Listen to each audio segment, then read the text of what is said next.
as the calendar gets ready to turn to July, the Mariners remain in the race.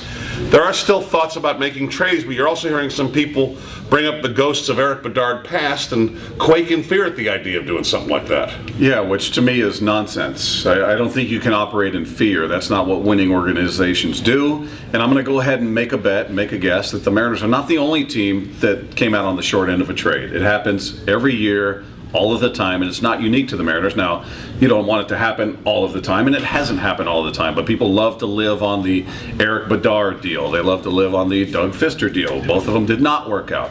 I didn't love the Fister one when it was made initially to begin with, but it shouldn't preclude you from trying your best to make your team better, and sometimes that means you deal away prospects, you deal away potential, and by that, you're dealing away somebody who may be good in the future, but you can't say, well, here's a piece that can help us in the upcoming years. We know for a fact this person has a proven track record at the major league level versus a young guy who may be a superstar or maybe a bust. You have no idea. And when we talk about it, it's usually around pitchers and Taijuan Walker and James Paxton.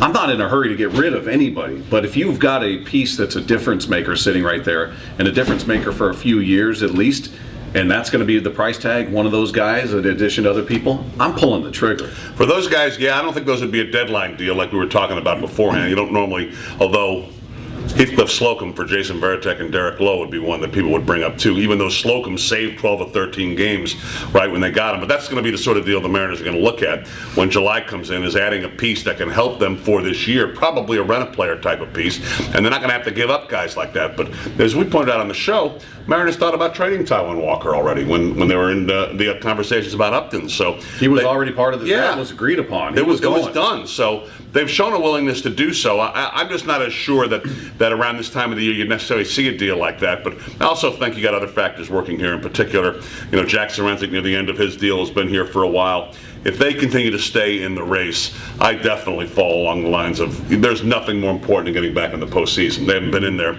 in almost 10 years right now. You trade away what you have to get the piece that gets you there. Mm-hmm. Period.